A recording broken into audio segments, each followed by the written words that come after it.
Bom dia para quem é de bom dia, boa noite para quem é da boa noite, 93 para quem é de 93, paz profunda para quem é de paz profunda. Você está em mais um Boteco dos Illuminati e hoje a gente vai conversar sobre magia, sobre bruxaria, sobre paganismo, uma porrada de coisa legal. A gente está com um cara que está com mais de 40 anos no rolê. Não sei se eu falei errado, eu acho que é mais que isso. É uma figura conhecidíssima. Estava demorando a gente para conseguir uma entrevista e vai ser uma noite espetacular sobre bruxaria. Mas antes de trazer o nosso convidado do Projeto Mayhem, Rodrigo Lutarque. Salve, pessoal. Quando o seu mentor de bruxaria fala, assista e participe dessa entrevista que você não pode perder, eu tenho que estar aqui. Do Reino das Pedras, Pedro Pavão. Salve, salve, meus amigos cristalinos. Um prazer maravilhoso estar aqui hoje. E claro que eu trouxe ela, um abalone maravilhoso para honrar Mardol. Então vamos que vamos. Diretamente do Japão, Robson Belli.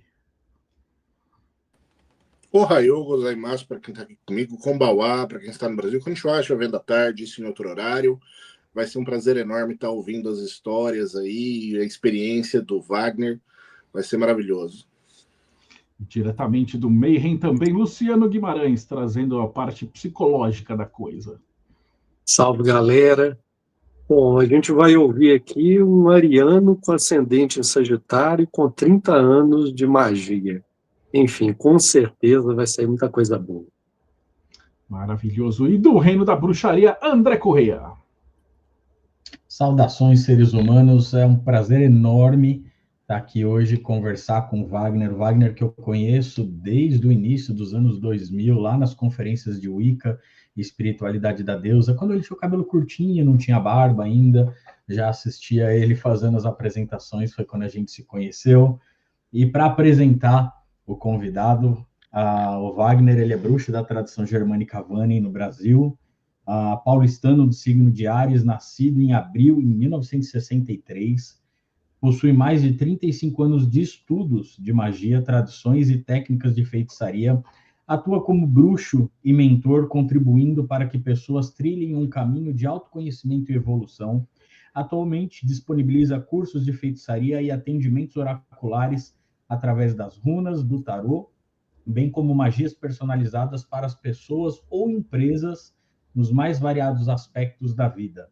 No decorrer dos anos, tem procurado mostrar a bruxaria como um fenômeno cultural, folclórico e espiritual, uma iniciativa para diminuir o preconceito e o medo que a desinformação traz. Wagner Périco, meu amigo de coração, seja muito bem-vindo ao Boteco dos Illuminatis.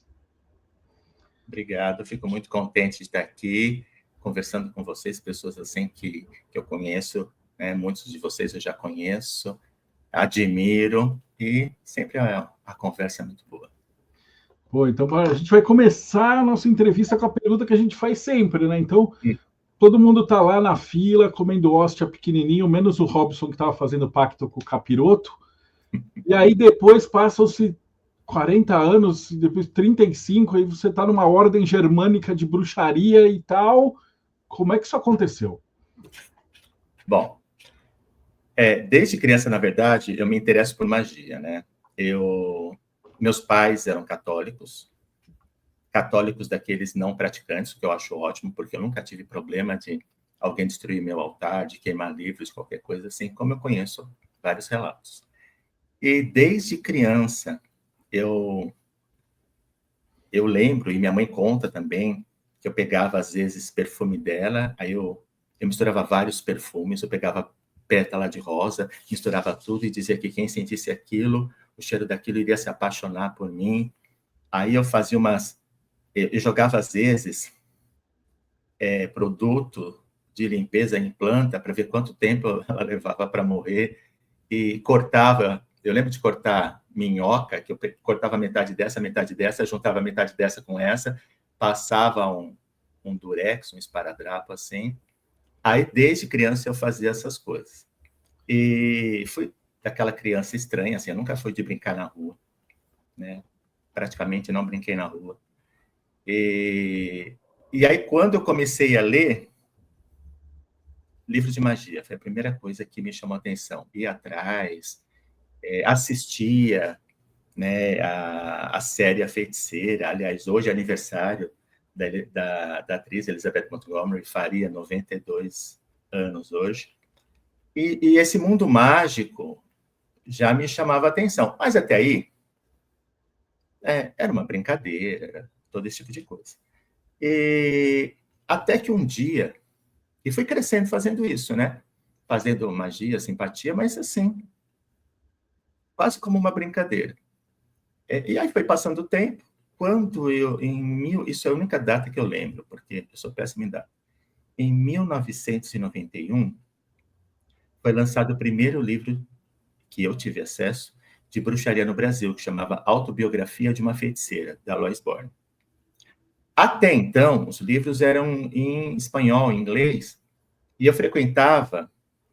primeiro, na verdade, eu comecei a ler esse, que comecei a ler, e aí me identifiquei, falei, eu sou isso. E aí a gente começou, assim, o pessoal daquela época começou a frequentar, além de livrarias, tinha Zipac, tinha Horus, tinha livrarias ótimas de ocultismo, e também tinha Além da Lenda, que era na Rua Melo Alves, em São Paulo, que era da Heloísa Galves, e ela trazia vários livros importados de bruxaria, de paganismo, de cristais, ervas, todo esse tipo de coisa. E eu comecei a frequentar ali e acabei conhecendo várias pessoas que estavam começando na bruxaria naquele período. Roberto de Carvalho, Denise Desante, Cláudia Raui. E aí a gente começou a trocar ideias, trocar informações. E a gente era de uma época que, quando você sabia que alguém lidava com bruxaria, a gente corria. Na verdade, se alguém usasse pentagrama na rua, a gente corria atrás para pegar informação, para cumprimentar, sei lá, para bater papo. E a gente é de um período que, se alguém falasse assim, olha, você vai ter que andar 10 horas de ônibus para ir conversar com uma bruxa, a gente ia, né? Eu digo isso porque, às vezes, eu moro em São Bernardo. Às vezes tem gente que quer conversar comigo, a pessoa de São Paulo, e fala assim, eu posso conversar com você? Eu falo, pode, vem aqui na minha casa tomar um café. Aonde você mora? Em São Bernardo. É muito longe, é muito longe. Então, ao mesmo tempo que agora a internet, e eu sou daquela geração, que eu nem sei o nome, nos nomes das gerações agora, que eu sou intermediário em não existir celular, não existir computador, a passar a existir tudo isso, né? Da TV preto e branco, ou não ter TV, ou TV preto e branco, que usava acetato com colorido, e depois passou a TV colorida. E então, ao mesmo tempo que eu acho muito interessante a internet, pelas informações que traz, ela tem ali dois lados, porque, ao mesmo tempo, eu acho que ela deixou poucas pessoas muito imediatistas e querendo coisas muito ali na hora, não querendo fazer um esforço. Não sei. Ao mesmo tempo que eu acho muito interessante, eu acho que é um pouco assim, às vezes atrapalha um pouco. Eu acho que é tudo um esforço em Você tinha ali quase uma meta espiritual, né? Você tinha quase ali sabe, aquela coisa de você...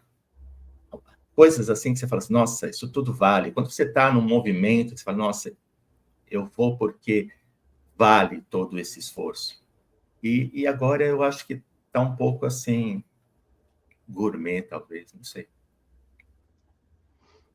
Aí depois, quando foi em 98, isso também eu lembro, onde eu estava pensando assim, já tem tanta gente...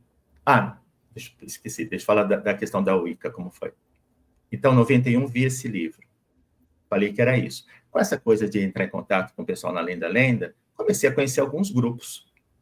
Aí, eu criei, com mais 2 pessoas, nós criamos, né, os 3, um coven, que era um coven a gente fazia rituais, fazia estudos, lia livros, a gente começou a fazer uma biblioteca e começou a vivenciar.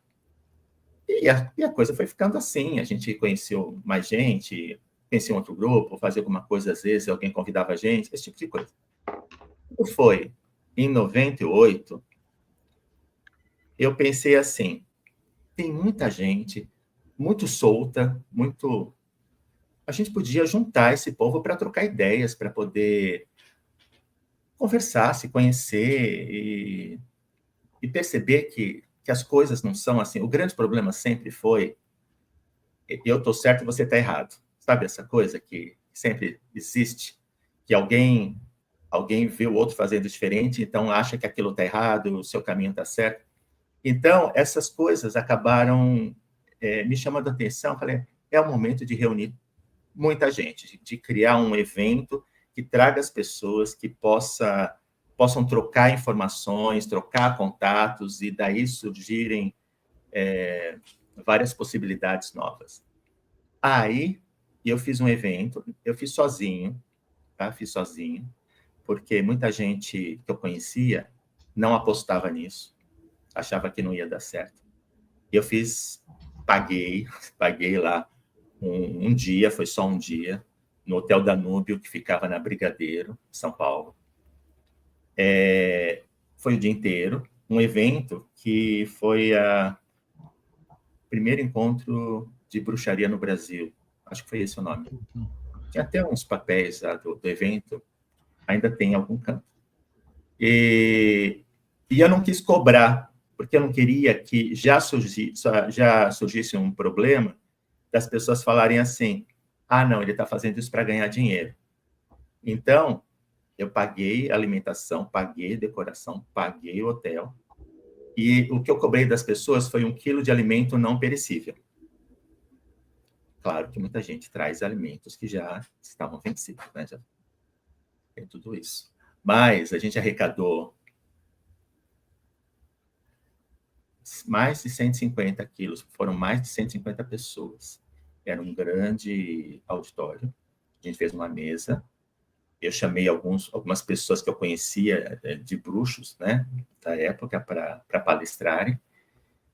E a gente, então, arrecadou 150 e poucos quilos, mas eu fiz questão de doar esse alimento para alguma entidade cristã ou alguma a gente nem chamava de ONG na época, mas algum lugar que fosse cristão ou fosse algo completamente que seria contra a bruxaria, para que eles e pedir um recibo, eles dizendo que receberam tal coisa do primeiro encontro de bruxaria no Brasil. A gente deu uns 150 quilos, né? A gente separou as coisas que estavam vencidas, tal, e foi bem legal, porque aí as pessoas começaram a trocar as informações, né? No ano seguinte, eu fiz o segundo encontro, aí eu tive ajuda, né? A Denise Desante me ajudou. Aliás, no primeiro encontro, eu tive ajuda, assim, da Patrícia Elysium. Não no sentido, eu sozinho organizei, mas a Patrícia, ela me deu o suporte de imprimir os convites. Não é nem convite, a gente punha. Tinha convite, sim, eu acho. Já não lembro. Mas se a gente punha um tipo de um panfleto, a gente colava em vários lugares, assim. Então, a Patrícia deu esse suporte, ela me ajudou bastante tecnicamente, né? No segundo... Wagner, desculpa te interromper, mas é importante explicar para o pessoal que está em casa, porque não existia internet nessa época. Eu passava a mesma coisa com o evento de RPG, né? A gente colava os cartazes, mandava umas cartas físicas e rezava para aparecer as pessoas, né? Acho que os jovens não vão ter essa noção. Né? Exatamente, porque, gente, claro que na época, para a gente era normal, porque quando você não tem algo, você não sente falta. Então, que nem telefonar em orelhão, com ficha, né? Então, para telefonar para alguém, para convidar, tudo no telefone fixo ou em orelhão. Convidei gente por carta. Então, foi tudo assim. E eu fico contente de ter feito isso, porque até teve um problema, quando teve uma comemoração em 2008, acho que foi 8, não, 2018. Teve uma comemoração desse evento, aí acabou sendo divulgado, ou as pessoas entenderam que foi a partir daquele evento que começou a bruxaria no Brasil, né? Eu fiz vídeo depois falando, gente, não é... Aí o povo caiu matando. Falei, não, gente. Esse evento foi o primeiro evento que chamou várias pessoas, né? A bruxaria existe no Brasil há muito tempo, né? A partir de um evento. O evento foi só algo que aglutinou praticantes, mas a bruxaria já existia. E aí não tinha... nem tem como você dizer, foi a partir daqui. Não, você vai ter relatos aqui e ali, todo esse tipo de coisa. Mas eu só fiz, então, o segundo, depois eu parei, porque fazer um evento é muito cansativo, né? É muito trabalhoso, é uma coisa que você tem que se dedicar e tal. E é que nem casamento. Sempre tem alguém reclamando. Por melhor que seja um casamento, sempre alguém vai reclamar. E então, eu parei, mas algumas pessoas começaram a fazer depois eventos, né? Aí você teve vários eventos, o que eu acho ótimo ter vários eventos. Aí, vocês me interrompam, tá? Qualquer coisa, porque eu vou falando. Aí, quando foi... Eu não lembro o ano. Então, eu estava na Wicca, e foi assim. Quando eu encontrei a Wicca, foi uma paixão. Eu fiquei apaixonado. Falei, nossa, eu sou isso. É quase como se tivesse sentido, né, aquilo tudo, porque até então, eu acredito que a maioria das pessoas que eu entendo como buscadoras, eu acho que nem todo mundo que pratica magia, bruxaria, seja necessariamente um buscador. Tá? Mas para as pessoas que são buscadoras, normalmente as pessoas passaram por várias religiões conhecendo. Fica um pouco aqui, conhece, fica um pouco ali, conhece. Vai conhecendo várias. Aí, sempre quando eu conhecia, eu fui conhecer Hare Krishna, espírita, a Rosa Cruz, né? Mesmo não sendo tecnicamente uma religião, né? Mas com elementos ali. Eu fui conhecendo várias, mas sempre tinha alguma coisa que falava assim, não bate, isso não bate. Porque eu acho que cada religião ou cada filosofia vai ter aqueles elementos, você não vai concordar com 100% de tudo. Mas tem certos elementos que eles são, a gente fala na aviação, no-go. Que, por exemplo, um avião ele pode sair com alguns problemas. Mas tem alguns problemas que eles são no-go. Se tem aquele problema, ele não sai. Então, tem coisas que eu via numa religião e falava assim, não é isso. Aí continuava. Então, eu me encontrei na Wicca, foi uma paixão. Fiquei alguns anos. Aí comecei a trabalhar na Lufthansa. Trabalhei 16 anos. Trabalhei na VASP primeiro, 4 anos, depois 16 anos na Lufthansa. E nisso que eu fui para a Alemanha, eu acabei conhecendo a Vânia lá. E aí, se a Wicca foi uma paixão, a Vânia foi amor. Aí, falei, é isso. A Vânia me deixa feliz até hoje. Se eu começo a falar dela, eu começo a sorrir. É amor que está até hoje. E me completa em tudo. Né? Às vezes, eu sinto, por exemplo, a gente sente vontade quando você conhece, às vezes, uma pessoa que você admira, que é de alguma tradição, que é de algum sistema mágico. Às vezes a gente tem vontade, né? Você fala assim, eu queria... Será que seria legal eu aprender aquele caminho, aprender isso, aprender aquilo? E não há problema, né? Pela Vânia, não há problema que eu aprenda isso, eu aprenda aquilo, não tem problema nenhum. Mas, às vezes, até hoje, não deu ainda aquilo, nossa, vou também fazer isso. Então, embora eu goste de vários caminhos, por enquanto, não deu ainda uma vontade maior para prosseguir. E, às vezes, eu tenho um certo receio que eu acho muito perigoso quando você está no processo iniciático. Se você começa a seguir várias ordens, vários sistemas mágicos, filosóficos e tudo mais, é interessante você entender por que você está fazendo. Por que você quer conhecer aquilo? É só curiosidade? Eu gosto de magia? Cuidado, porque muitas vezes nossa mente, ela engana a gente. Então, você acha que está fazendo por um motivo, mas pode ser por outro. Então, eu acho perigoso, às vezes, colecionar títulos. Eu não acho problema quando alguém faz vários caminhos. Eu não acho que todo mundo que faz vários caminhos coleciona títulos. Claro que não. Eu acho que tem muita gente que faz várias coisas e está ótimo, né? A pessoa fazer isso faz parte e está dentro de um desenvolvimento que para aquela pessoa tem um porquê. Mas, às vezes, eu vejo... A gente vai passando nesses tempos todos, a gente vai vendo, assim, muitas vezes, gente que coleciona título, o que não quer dizer qualidade, entendeu? Tem uma coisa que eu sempre falava... Oi, André, pergunta. O André vai falar um negócio. Pode continuar. É só para quando encerrar eu faço a pergunta, mas pode continuar. Não, a gente costuma chamar esses caras de faixa branca de vários estilos. Isso. E aí tem uma coisa que eu sempre digo para as pessoas, que é assim, todo sistema mágico, todo sistema filosófico, todo esse tipo de coisa, vai esbarrar num autoconhecimento.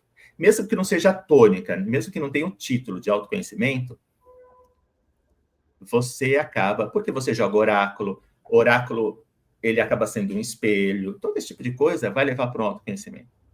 Então, como todo sistema mágico, assim como, às vezes, quando alguém vai fazer uma terapia, no começo é legal. Nossa, que legal, estou aprendendo magia, estou aprendendo a fazer ritual, sabá, enfim, estou aprendendo a fazer rituais. Só que quando começa a se aprofundar uma iniciação, e uma iniciação, se você é a mesma pessoa durante toda uma iniciação, tem alguma coisa errada. Porque a iniciação ela vai te transformar, você vai morrer e renascer, né? Então, quando uma iniciação começa a tocar suas dores, normalmente a gente via, nesse caminho, 3 atitudes. Você vê aquela pessoa que enfrenta e ultrapassa. Você vê aquela pessoa que sai daquele sistema ou daquela tradição e diz assim, eu gostei, foi ótimo, mas eu sinto que não é o meu caminho, vou procurar outro. E, às vezes, aquela pessoa que vai pipocando e sempre que um determinado caminho começa a atingir um ponto perigoso, um ponto de dor que ela não quer lidar, ela vai pulando.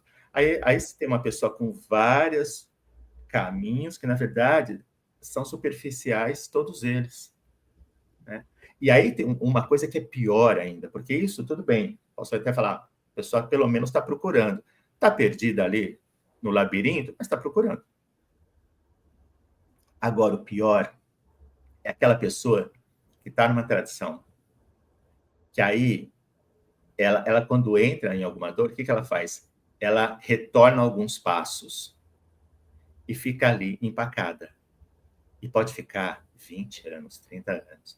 Pode iniciar pessoas, inclusive, porque ela sabe técnicas, ela aprendeu a fazer rituais, mas ela fica nessa bruxaria estéril. Então, isso é mais perigoso. Quando a pessoa já teve uma parte de conhecimento e ela fica ali, na zona de conforto, e não sai, e pode ficar a vida inteira, e pode iniciar pessoas. E, claro, algumas podem superar isso, mas já é um processo complicado, né? Porque, normalmente, como é que você vai ensinar alguém a ensinar a lidar com seus medos, né? Ora enfrentando, ora fazendo amizade, né? Ora você beber com seu com seus medos, com as suas questões. Como é que a pessoa vai ensinar isso se ela mesma não conseguiu enfrentar o seu próprio caminho? Então, às vezes eu também passo para as pessoas a questão de você colecionar técnicas de magia. Ótimo, magia é muito legal saber técnicas de magia. Mas técnicas de magia você aprende. Mas o que está por trás das técnicas? Como é que você faz um feitiço? Para que é essa erva? O que está por trás dessa erva? Porque se você só decora a fórmula, se um dia não tem aquela erva, como é que você vai saber substituir se você não sabe o que tem por trás dela? Então, você tem que saber os bastidores das coisas. Você tem que saber o que está fazendo cada coisa. Que é que nem quem faz gastronomia. Quando você começa a perceber, isso aqui é para dar uma liga. Se não tiver isso, eu posso usar isso. E aquela cozinheira que chega num ponto, ela não precisa de receita. Porque já está com a mão ali. Ela já sabe fazer as coisas. Então, quando eu conheci a Vânia, aí aqui comecei a iniciar pessoas, né? A Vânia, ela tem uma questão que pode ser complicado ou não, depende do ponto de vista, né? Algumas tradições de bruxaria, como a Wicca, por exemplo, entendem que qualquer pessoa pode se tornar bruxo, desde que a pessoa faça um processo iniciático e termine. Outras já acham que para você ser bruxo, você tem que ter o sangue bruxo ou a marca bruxa. A Vânia, ela precisa da marca bruxa, né? Dessa marca Vânia. Então, para que alguém possa entrar na Vânia, ela tem que ser identificado como Vânia, como tendo essa marca. Senão a gente não pode deixar entrar. Até tem alguns rituais que alguém dá o sangue para outra pessoa, né? Mas isso é uma coisa assim que é muita responsabilidade, porque existe ritual que você, sendo Vânia, você pode passar seu sangue para alguém, que não seria, para que ele seja considerado. Só que tem uma questão que é assim, se essa pessoa fizer algo de errado, a punição que acontecer com ela, acontece com quem deu sangue. Então, se aquela pessoa, sei lá, desonrar a Vânia, fizer alguma coisa, e ela for expulsa, quem deu sangue é expulso também, mesmo que não tenha feito nada. Por isso, esse tipo de coisa é muito raro acontecer, porque ninguém quer, né? É que nem casamento. Hoje você gosta de alguém, sei lá, teu grande amigo gosta de alguém e tal, mas você não sabe no futuro, né? O que vai acontecer, quanto essa pessoa vai ou não ficar ali com você, vai te apoiar ou vai pirar. É aquilo que a gente estava falando no começo, né? Antes de começar. Quantas vezes eu conheço gente assim, e eu tenho uma história legal, que foi assim, tem muita gente que a gente vê saindo da bruxaria e se tornando cristão, assim, evangélico, alguma coisa assim. A gente vê acontecer isso. Quando eu passei muito mal, em dezembro de 2019, eu tive uma peritonite, né? Tive uma diverticulite com peritonite. E aí eu fiquei 45 dias na UTI. Quando eu estava lá, depois, né, eu fiquei na UTI e tipo semi-UTI, né? Só quando eu fui, uns 2 dias antes de ir embora, eu fiquei na enfermaria. Quando eu estava acho que foi na semi-UTI, veio um grupo de evangélicos oferecer Jesus, assim, né? Todo aquele processo. E eu ainda estava em perigo, né? Eu fiquei um bom tempo. Eu fiz 4 cirurgias nesses 45 dias. Eles tiravam os órgãos, punham para fora, lavavam e punham de volta. Eu tive que negociar, minha vida com os deuses. Mas quando vieram esses evangélicos, que ofereceram Jesus e tudo mais. Aí eu falei para eles assim, falei, olha, eu acredito nos meus deuses. Se eu tiver que morrer, vai ser crendo nos meus deuses. Eu não vou, nesse momento da morte, abandonar meus deuses por medo de morrer. Se der para morrer, eu morro com eles. Então, para mim é importante isso. Eu não entendo como, por mais que a gente às vezes se decepcione com deuses, que a gente brigue com os deuses e tudo mais, eu não consigo pensar como você deixa de ser você, porque quando você encontra o teu caminho, não é algo que você trouxe para você, é você. Como você deixa de ser você? Não sei, né? Para mim não tem lógica. E aí, inclusive, quando eu estava lá no hospital, eu estava, né? Todo esse processo, e um dia eu estava na UTI e eu comecei a ver um monte de gente. Eu falei, que estranho, né? Na UTI, tanta gente. Que eu saiba, não pode ter tanta gente assim. Aí eu comecei a ver que as pessoas estavam com roupas estranhas, com roupas assim, tipo de outra época. Aí eu pensei, tô vendo morto, não acredito que eu tô vendo morto. Aí daqui a pouco veio um menininho, fica do lado da minha cama, e começa a falar como ele morreu e tudo mais. Aí o que você faz? Você conversa, né? Se veio morto conversar, o que você faz? Você conversa de volta. Aí eu comecei a conversar com ele. Quando depois isso, né, deu uma pausa ali, eu comecei a negociar com os deuses. Falei, olha, não posso morrer agora. Tem que fazer isso, isso, isso. Então vou fazer uma proposta.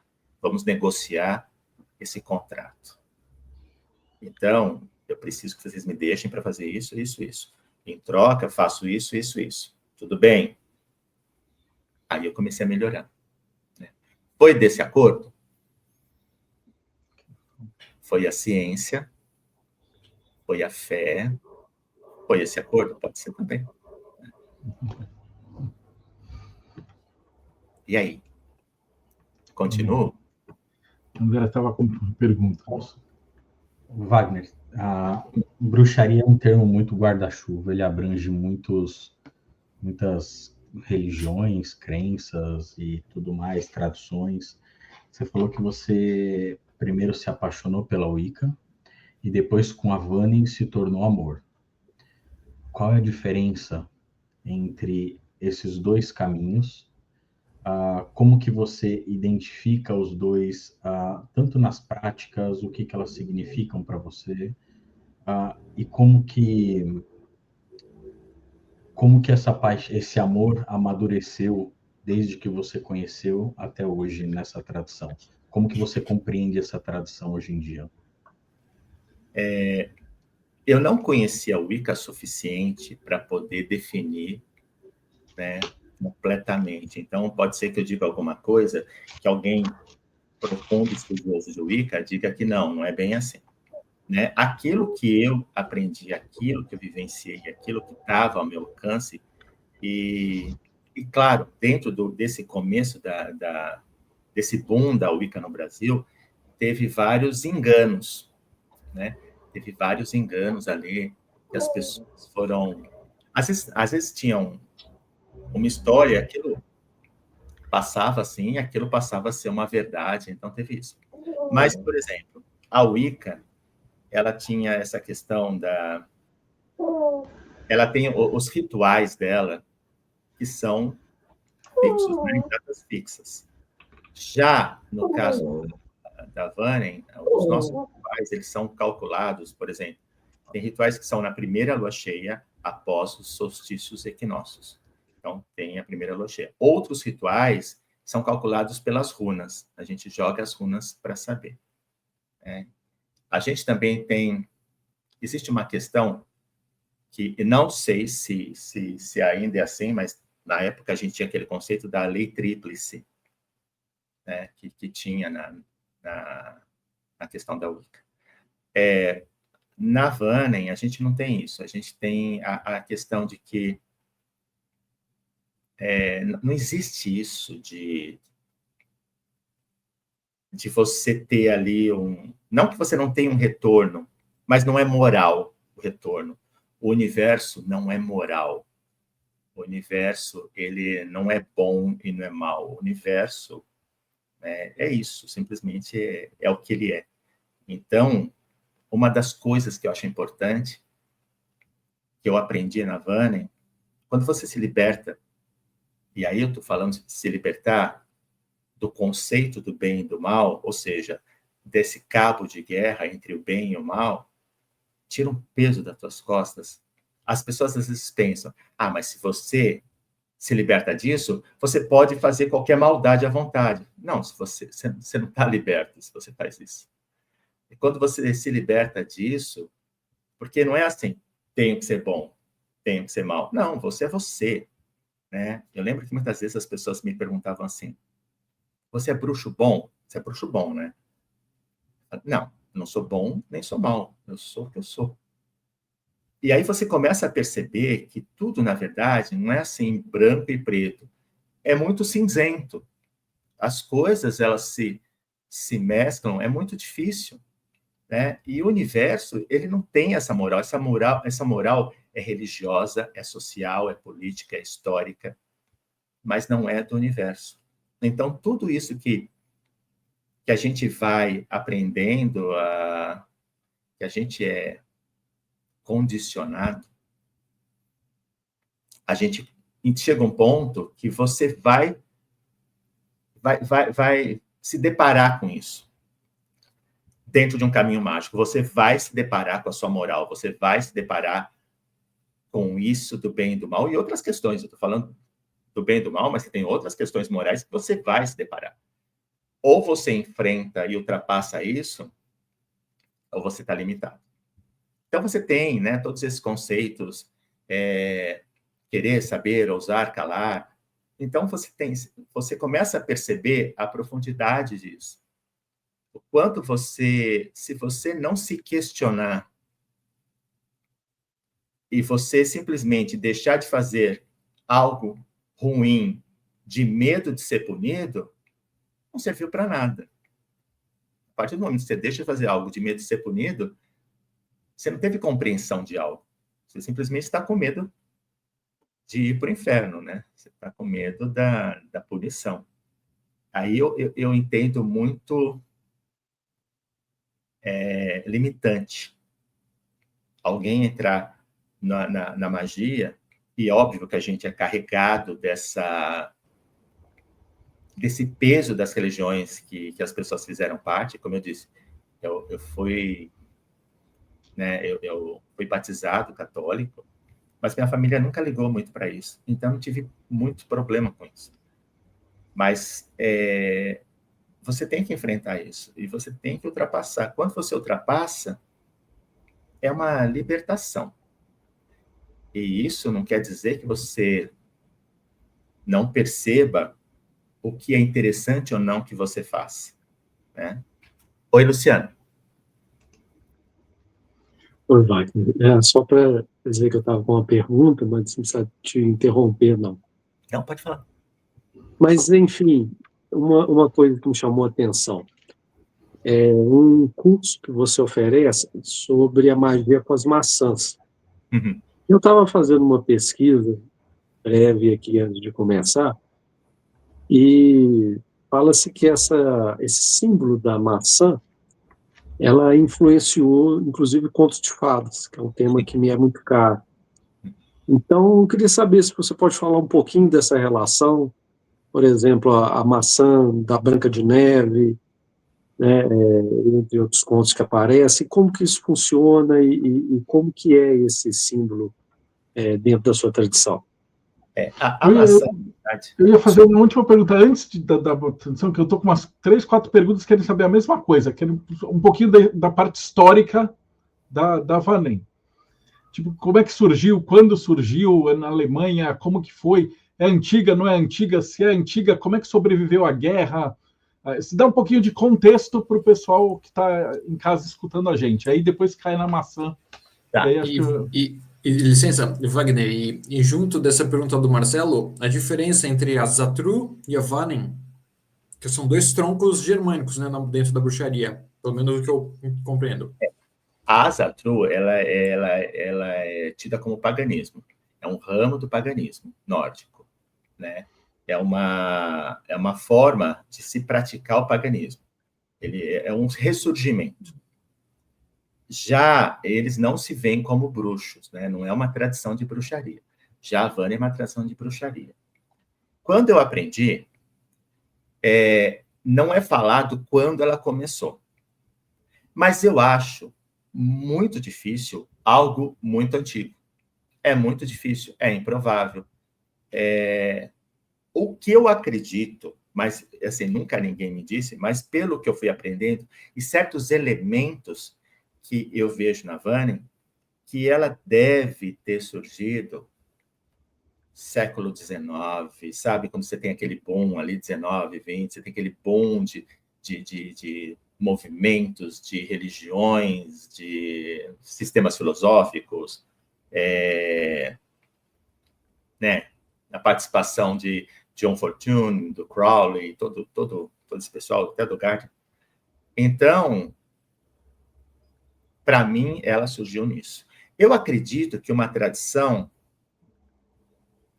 não uma tradição específica, mas elementos da bruxaria, eu acredito que eles vêm para o plano físico, saem, voltam, saem, de grupos que, de repente, morrem, de pessoas que acabam, sei lá, perseguidas e acaba diminuindo, aí morre aquilo, mas renasce, porque aquilo está no inconsciente coletivo, aquilo está em registros, né? Se a gente for pensar em registro acástico, enfim, você tem várias possibilidades de acesso. Mas, como eu disse, eu não conheço a origem da Vânia dessa tradição que eu faço parte, porque quando a gente pensa em Vânia, nesse nome Vânia, miticamente, o paganismo nórdico, ele entende que isso foi feito da união de dois povos. Um povo chamado Vanen, em alemão, né, Vanen, em línguas escandinavas, Vanir, ou Asen, em alemão, em línguas escandinavas, Esir, né?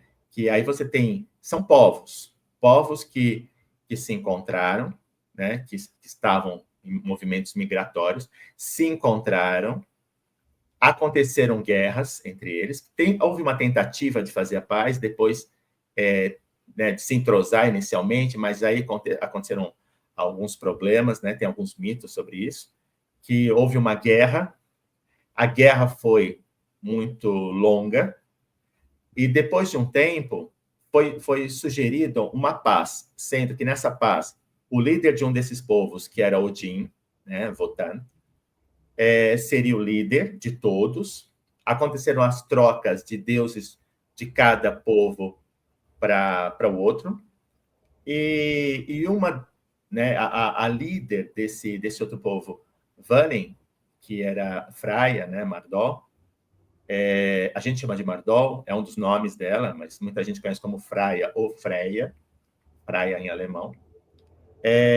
Ela acabou ficando sob a tutela de Odin, né? Isso dentro do movimento histórico. Então, Vanen seria miticamente isso. Para a gente tem uma diferença mítica aí, para a gente não teve esse armistício, né? Para a gente houve uma separação, e essa tradição que eu faço parte seria em função dessa separação, né? Agora, pelos elementos que eu vejo nela, eu vejo muitos elementos, sabe? Uma linguagem, alguns elementos, e se ela não começou ali no final do século XIX, começo do XX, ali naquele período, se ela não começou, ela teve muita influência, né? E aí, em questão de guerra, a guerra teve muitos elementos míticos, né? Muitos elementos mágicos. A gente sempre diz que houve uma guerra mágica também, né? A gente vê que Hitler, ele tinha uma fascinação pelo oculto, embora ele em si não fosse um ocultista, mas tinha quem trabalhasse para ele. Tem lugares, o centro místico, o centro místico do nazismo era o castelo de Wewelsburg. Então, ali tinha uma série de práticas mágicas e tudo mais, né, da própria SS. Então, você vê que eles beberam muito de magia.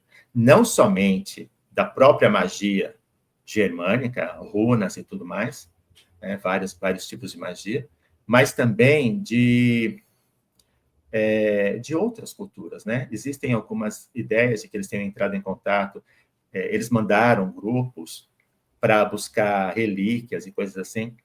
Uma das relíquias que eles pegaram foi de Viena,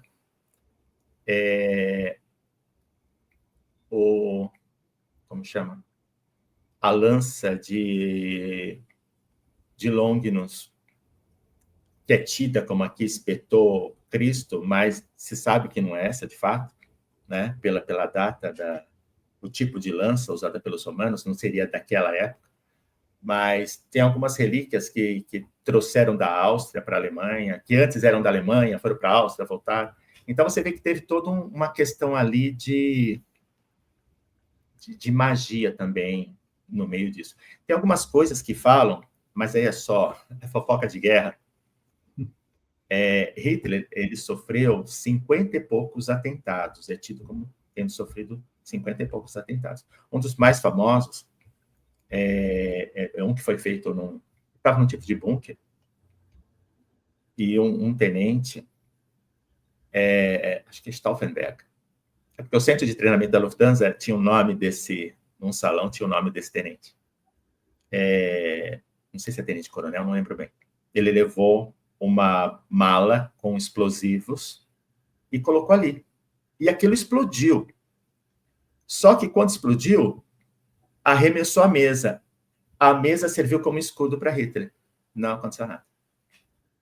Então, dizem que parte desses acidentes, dessas tentativas que ocorreram, que não deram certo, porque tinha muita magia protegendo ele também. Não sei. Não sei se eu respondi o que vocês tinham perguntado. Eu acho que está tranquilo. Então, agora dá para voltar. Luciano, com a pergunta da maçã, que é dos contos de fada, que eu acho fantástico. A maçã, na verdade, ela tem muito a ideia do coração também, né? Ela parece um coração, ela é usada representando o coração. A maçã, ela é tida... Existem certos elementos na magia que a gente diz que eles atravessam os mundos. Então, certos elementos que eles estão entre os mundos. E a maçã é tida como isso também. Aí, a maçã é usada, muitas vezes, em processos iniciáticos, porque ela representa a vida e a morte, a vida e o renascimento. Aquela questão da Branca de Neve, sabe quando você tem a bruxa velha, que inicia uma outra bruxa, que passa pela iniciação, que é a morte e o renascimento? É o poder que é transmitido. Ela morre e renasce. Então, a maçã, essa transmissão do poder. A maçã tem, quando você corta a maçã, ela forma um pentagrama. Mas, fora isso, as sementes delas, se eu não me engano, é cianeto. Eu não lembro agora o nome do veneno. Eu acho que é cianeto. Acho que é cianeto. E que é venenoso. Claro que uma maçã, 2, 3, 10 que você coma não vão matar, se você come com as sementes. Mas o fato de ter aquilo é uma conexão com a morte. Eu lembro de uma coisa quando a gente via, antigamente, quando uma pessoa estava doente e a gente ia visitar no hospital, era comum a gente levar maçã. Porque a maçã, ela tem essa questão é como se ela representasse a vida. Ela é de fácil digestão. Tinha até aquele ditado, uma maçã por dia traz saúde e alegria. Então, a maçã ela tem um significado mítico. Você vai ver em mitos gregos, né? Tem a maçã no concurso que teve Afrodite, Hera e Atena, se eu não me engano, foi Atena? Acho que sim, não lembro agora da terceira. Que Paris, da Guerra de Troia, ele foi juiz, e cada uma das deusas ofereceu, acho que foi Atenas, Cada uma das deusas ofereceu um presente a ele, caso ele a escolhesse. E a que venceu foi Afrodite, porque prometeu a ele uma mulher tão bela quanto ela, que foi Helena, que originou a Guerra de Troia. A gente também tem no paganismo nórdico uma deusa, porque os deuses nórdicos, eles não são imortais. Eles só continuam vivos, fortes, né? Jovens, belos, por causa da maçã dourada que uma deusa chamada Iduna dá para eles. Eles comem essa maçã que dá longevidade. Tanto que num dos mitos, ela é raptada por Loki, claro que Loki sempre está nas encrencas, e aí os deuses começam a ficar fracos e a envelhecer. Aí eles vão lá, batem em Loki, aí Loki acaba trazendo Iduna de volta, tem, né, toda a história ali que acontece, e eles voltam a comer e ficar jovens. Então a maçã, ela é vida e morte.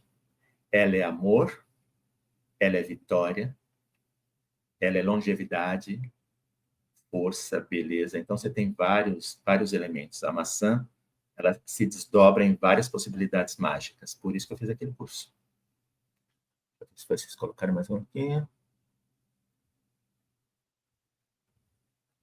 Graf von Stauffenberg. A gente está tentando manter no horário combinado. Então, acho que a próxima pergunta seria... Se passar um pouco. Jacobina, manda ver, então. Que aí depois a gente parte para o... Queremos mais informações, né? Perfeito, então. Prazer, Wagner, né? Prazer. Paulo Jacobina, do Pedagogia FA. Dentro das suas práticas, você comentou o uso de runas. É claro que toda prática nórdica você acaba utilizando também esse símbolo de runas, mas como é que ele funcionaria dentro do sistema no qual você faz parte, a questão oracular? Porque a gente sabe que as runas, para o leigo, runa é uma coisa que parece que é única, né? Só que não, a gente vai ter runas diferentes, traços diferentes, né? Você vai pegar, por exemplo, a runa Hagal, tem vários desenhos diferentes, dependendo de onde ela vai aparecer, né? E como é que vocês fazem uso dessas runas dentro das suas práticas? E se puder, né, dar uma palhinha, fala um pouco de uma também para a gente, por favor, tipo a Not, que é uma runa considerada, entre aspas, polêmica. Qual runa? Not. Tá. Existe uma questão, é assim, runas para a gente é a nossa linguagem mais sagrada. A gente entende, por exemplo, se você for perguntar para um matemático sobre o mundo, sobre o universo, ele vai dizer que o universo é feito de combinações numéricas, né? Assim como determinados lugares vão dizer que são combinações sonoras, é uma grande sinfonia, o universo. Para a gente, o universo, ele é feito de combinações únicas. Aí eu não estou colocando a origem histórica da runa no sentido de pedras que foram descobertas com inscrições únicas e tudo mais. Não, mas no sentido mítico. A runa para a gente... Vocês se lembram? Eu vou até mostrar uma coisa que eu estava procurando agora. No filme Matrix, que tinham aquelas letrinhas que formavam tudo. Imagina, para a gente, é como se runas dentro do universo fosse isso aqui. Como se fosse o universo, porque, na verdade, você pode traduzir a linguagem das combinações do que forma o universo em símbolos diversos, né, que eu falei, como números e tudo mais. Então, a questão das runas, essas combinações rúnicas, para a gente está na origem de tudo. Então, runas tem a questão de ser um oráculo, né? Tem a questão de ser um alfabeto, que não é usado tanto como alfabeto, embora algumas pessoas traduzam frases, porque você tem uma equivalência, né? A equivalência nunca é 100%, não dá para você traduzir 100% para um idioma, porque você tem equivalência que pode ser tanto fonética quanto escrita, né? Mas as runas, elas, além do oráculo, em que a gente, ligado a deusas do destino, como as Nornas, a gente lê o passado, o presente e o futuro. Porque, na verdade, tudo converge, né? Você tem aquilo do eterno presente, tudo converge naquele ponto. Então, você tem acesso a essas questões. A gente sempre diz, por exemplo, em função da magia única, para a magia, nada é impossível. Os limites estão no praticante. Mas a magia, ela não tem limitações. Então, claro que dentro disso, aquilo que você teoricamente entende como possível e aquilo que você consegue fazer, né, pode ter ali uma distância. Mas a gente pratica muito a magia única. Então, o que acontece? A gente, às vezes, identifica uma situação. Pensa, por exemplo, nisso que a gente está fazendo. A gente está gravando.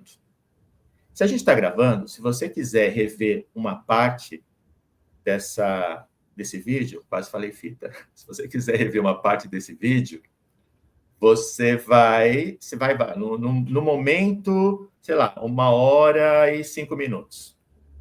Então, você vai lá e revê aquilo. Agora, pensa que nessa equivalência, eu possa traduzir algo, uma determinada situação por um código único. Eu posso traduzir isso. Porque tudo isso que a gente está fazendo é uma equivalência, né? Vocês não estão me vendo, vocês estão vendo uma imagem formada, né, por pontos luminosos, enfim, que equivalem à minha imagem, mas não sou eu, de fato. Vocês não estão me ouvindo, vocês estão ouvindo uma equivalência. Então, dentro dessas equivalências, você pode traduzir uma determinada situação, um determinado ponto de situação na sua vida, em algo, por uma sequência única. E, a partir dessa sequência, você começar a trabalhar em cima dela para que você consiga modificar situações, modificar possibilidades, probabilidades, conforme a sua própria capacidade. Por isso que eu digo. A gente tem uma coisa que eu gosto na Vânia, que é assim, a gente entende um Deus, a gente tem que ver um Deus, olhar olho no olho. A gente não se rebaixa para um Deus. Se um Deus quer ser respeitado, ele tem que me respeitar também. Então, a gente não entende que eu tenho que me rastejar para um Deus, me humilhar. A gente não faz isso. A gente entende que a gente tem que lidar ali, né? No equilíbrio. A partir do momento que um Deus não me respeita, eu não faço nada com ele. Se ele não faz aquilo que a gente combinou, ele não ganha a parte dele. Então, a gente tem esse conceito de magia, inclusive, com a possibilidade de você interferir à sua volta, né? E aí? Fantástico. E agora a pergunta mais importante, né? O pessoal que está acompanhando a gente em casa quer te conhecer melhor, quer conhecer mais sobre o Vânia, sobre seus cursos. Como é que o pessoal te acha? No Instagram, @pericovagner. Eu tenho um site que chama wagnerperico.com. Eu tenho o Facebook, né? Facebook a gente usa menos, mas eu tenho o Facebook e podem entrar em contato comigo pelo WhatsApp 11 97709 9609. Então, repetindo, 11 97709 9609, né? Então, para cursos, consultas, atendimentos, magias, também criei uma empresa agora, junto com o amigo Fernando Jonqueira, que a gente atende magicamente empresas, né? Na medida em que uma empresa, por exemplo, se ela tem... Às vezes uma empresa, ela investiu na qualidade do produto dela, ela tem um bom marketing, mas aquela empresa tem prejuízo. Então, a gente atende essa empresa e a gente vai analisar se tem, às vezes, um concorrente que possa ter feito algo mágico, um ex-funcionário que possa ter feito o local. É o ofício da feitiçaria. a gente atende. E é incrível, gente. Às vezes as pessoas pensam, mas o empresário, ele não vai ligar para magia. Vocês não têm noção quanta gente pratica magia no meio artístico, no meio empresarial, até no meio evangélico. Então, a magia está em todo canto. E muita gente não vê, mas muita gente pratica. Fantástico. Vamos começar lá, traz para frente, então. Robson Belli, suas considerações finais. Eu só preciso dizer que a maior parte dos meus clientes também são evangélicos. Então, só para causar polêmica aí, tá? Não, mas não é polêmica. Tipo, às vezes o cara faz uma macumba via quimbanda da vida e eu aprendi que o cara não tá esperando. Então, se você pegar, tipo, que nem com o Robson, a gente já fez contra-ataque várias vezes e o resultado é absurdo. Se usar magia shintoísta ou uma magia germânica, o cara que está trabalhando ali na quimbanda não está esperando e a coisa pega bem, né? Então... E a magia shintoísta é maravilhosa. Eu acho que é Omyedo que chama? Omyedo. Ela tem umas coisas fantásticas. Bom, pessoal, eu achei sensacional a história do Wagner, é incrível. Ele está trazendo isso para nós aqui. É um cara que já tem uma longa estrada, né? Parabéns pelo seu trabalho, Wagner, por ter se mantido íntegro no caminho por tanto tempo. É admirável. E espero que continue, né, desenvolvendo um bom trabalho, como você tem feito durante esses anos. Paulo Jacobina, suas considerações finais. Agradecer ao Wagner, né, pela explanação, trazer um pouco da sua vertente para o público em geral. Né? Particularmente, eu também gosto muito da cultura germânica. Né? Eu sou membro de uma Rosa Cruz de tradição germânica, né? A FRA, né? O mestre Viracote, que temos inclusive cursos dentro da própria FRA de magia rúnica. Nós trabalhamos também nesse cenário. Eu fui Rosa Cruz com 19 anos, fiquei uns 3 anos na ordem, só que foi na MORC. Foi na MORC, né? A que eu faço parte é a FRA, que é de tradição germânica, né? Nosso mestre Kronheller.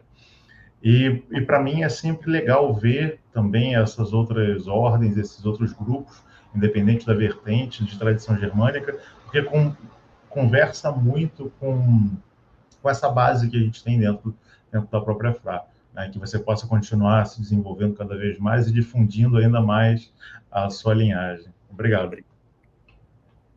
Luciano Guimarães, suas considerações finais. Wagner, só agradecer, né, compartilhar a sua trajetória de vida e esses princípios da tradição que você segue, e, como disse o Robson, né, de uma forma muito coerente. Isso traz para a gente muitos significados. Parabéns, muito bom. Obrigado. Pedro Pavan, suas considerações. Bom, Wagner, todas as vezes que eu parei para sentar e te ouvir presencialmente ou online, essa coisa, todas foram maravilhosas, e eu acho que se destaca uma palavra que realmente está todo mundo falando, que é coerência. Todas as vezes que você vem e traz conversa, existe uma coerência no que você está falando, que é algo que é muito difícil da gente ver hoje em dia nas pessoas que estão aí professando sobre as artes mágicas e afins. E uma das coisas que mais me chamou a atenção, e eu valorizo muito isso hoje no trabalho com os cristais, não é a receitinha, é o raciocínio mágico. Então, se a pessoa não está lá, não vivencia, ela não compreende 1 mais 1 que pode dar 3, ela pode juntar o que ela quiser, ela nunca vai chegar no 3. Então, bom demais, bom demais. Obrigado. Gratidão. Rodrigo Lutarque, suas considerações. Foi fantástico, principalmente essa parte histórica da vida dele, porque é um trabalho fantástico, assim, fazer esse levantamento da bruxaria no Brasil, porque a gente precisa deixar isso registrado. Sim. E obrigado por ter vindo, obrigado por ter compartilhado sua história, que, assim, mostra como que era a bruxaria na década de 80, 90, lá no raiz mesmo. Obrigado por ter vindo aqui, obrigado por ter compartilhado com a gente. André Correia, suas considerações. E obrigado por ter conseguido trazer o Wagner para a gente. Fui buscar o Wagner no laço para trazer ele para cá. Verdade. O Wagner é uma figura... Wagner é uma figura importantíssima na bruxaria brasileira. A gente tinha que fazer esse registro, a gente pode, inclusive, estender esse registro com mais histórias, com mais conteúdos, porque o Wagner é uma pessoa que tem muita história para contar, tem muito conteúdo para compartilhar, e não podia deixar passar uma pessoa com tamanha importância na bruxaria brasileira, e ter ele aqui no meio com a gente é uma coisa incrível. Eu tenho uma gratidão pessoal com o Wagner, que em 2018, quando meu filho nasceu, ele nasceu de 7 meses e ficou na UTI. E eu pedi ajuda para o Wagner em relação à magia, em relação a fortalecimento, para que meu filho se reerguesse ali e conseguisse ficar bem. O Wagner foi um dos poucos que se prontificou a me ajudar e me ajudou, e meu filho está bem até hoje. Então eu tenho uma gratidão imensa com o Wagner, um carinho muito grande. Já tinha esse respeito antes na bruxaria, e com isso, para mim, é uma das pessoas mais especiais dentro desse caminho. Eu tenho no coração. Muito obrigado, cara. No que precisar, eu estou por aqui. E que fique bem claro que a gente está terminando, porque a gente combinou um horário, porque o Wagner tá com vários compromissos, então a gente encaixou, porque esse papo ia ficar umas 3 horas, mas o Wagner vai voltar para a gente falar sobre runas e sobre outros assuntos mais específicos. Então hoje foi tipo um encaixe de agenda. Sabe quando você vai no médico e aí faz o encaixe? Foi hoje. Mas, Wagner, suas considerações finais. E você vai voltar, com certeza. Volto, porque assim, eu gosto muito de falar de bruxaria. Eu acho que a gente vive muito aprisionado na nossa sociedade, com religiões, com moral, com um monte de questões, né, sexualidades e tudo mais. E a gente tem que libertar a mente. A gente tem que libertar a mente, o que a gente pode. Às vezes eu digo que parte do processo de iniciador é fazer a função de um diabo, no sentido de bagunçar, de questionar, de fazer a pessoa se questionar e a pessoa repensar suas certezas, para que a gente comece a se libertar. Eu não acredito numa magia que fecha cada vez mais. A magia ela tem que libertar. Eu acho que a bruxaria, a gente tem uma rebeldia que é necessária, né, para a gente começar a repensar tudo. Então, para mim, quanto mais, assim, às vezes eu falo de bruxaria, eu tenho prazer muito nisso. Então, foi ótimo. Venham mais vezes, quando vocês quiserem. Foi muito bom, né? E qualquer coisa, podem me chamar.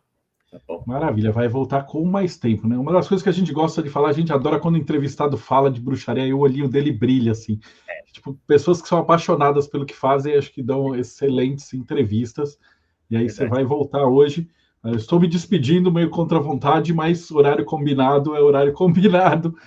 E para você que está acompanhando a gente hoje, tem muita gente da bruxaria aqui. Dá uma olhada, segue o canal, aperta o sininho, porque se depender do YouTube, eles não vão divulgar bruxaria nada. Se fosse Jesus, vai.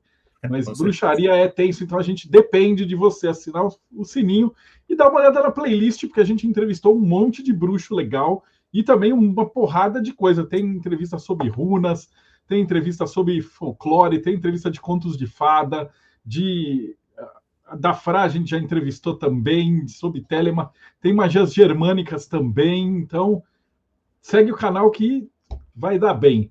E obrigado, Wagner, valeu, Rodrigo, Pedro, Paulo, Luciano, André, Robson e você que estava aqui com a gente, e a gente se vê no próximo Boteco dos Illuminati. Obrigado.